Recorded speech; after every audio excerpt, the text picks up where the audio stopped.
Well, journeys. I guess journeys feel like a bit of a thing of the past at the moment. There was a family a couple of weeks ago who tried to go on a sort of secret, surreptitious fishing trip to Devon. Set out from London. I think they drove through the night on this exciting adventure. In the early hours of the morning, they were stopped on the only A road that goes through the middle of Devon, and where they're probably quite easy to spot by the police. They were stopped, they were fined, they were turned around, and they were escorted out of Devon. Pretty bad day for that family, I suspect. Um, Christian life is a journey, nevertheless, to the promised land. And so, even though we may feel like we can't do journeys anymore, we are still on a journey. And the book of Numbers that we've been reading in our Old Testament reading plan is a picture of that journey. And chapters 9 and 10 that we've got in front of us today are the end of the preparations for setting out on the first bit of the journey. As you may be aware, Numbers, there's a bit of sort of stopping and starting and travelling around various different places. But here is the end of the preparations as they get ready to go. And God is helping them to prepare. And he gives, in these chapters 9 and 10, there are three perspectives that he gives on the journey. He tells them to look back, to look forwards, and to think about the present.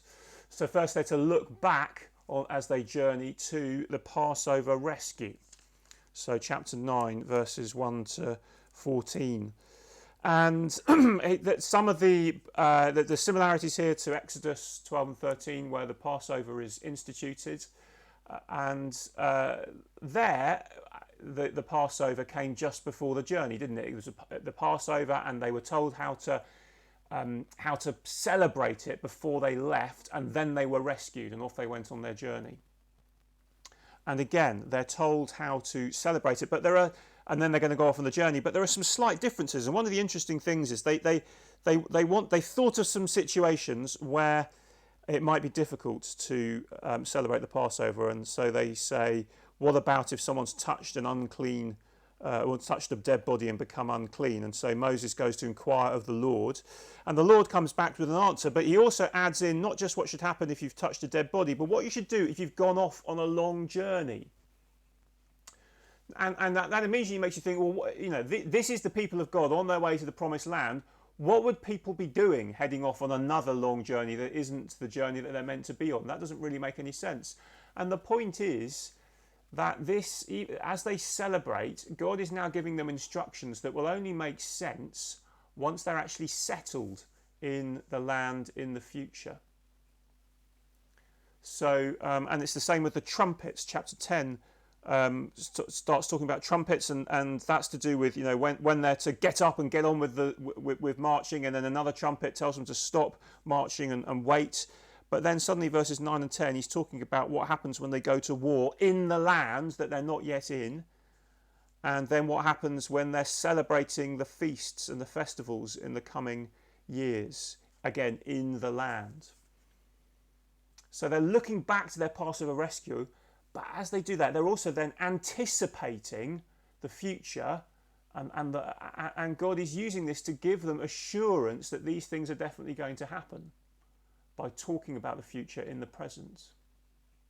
And it's the same for Christians. You see, we look back to our great Passover rescue, we look back to the cross, we look forward with anticipation to the new heavens and the new earth, and then finally we listen to God and enjoy his presence here and now in the present. And that's what happens in between in chapter 9, verse 15 to 23.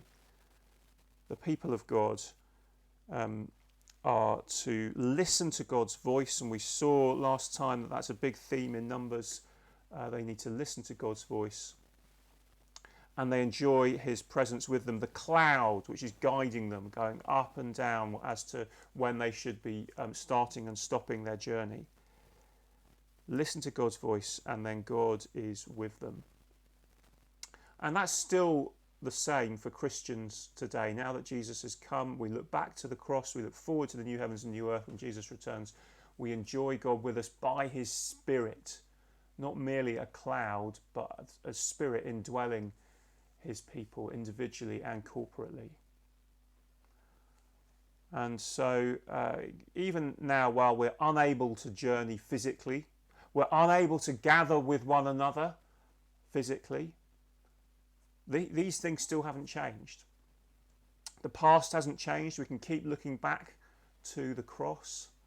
The future hasn't changed. We can keep looking forwards to the new heavens and the new earth when Jesus returns. And actually the present hasn't changed either, because God is still with us and we can still listen to his voice. So let's keep our eyes fixed on those three great truths about the past, the future and the present, whatever our circumstances now.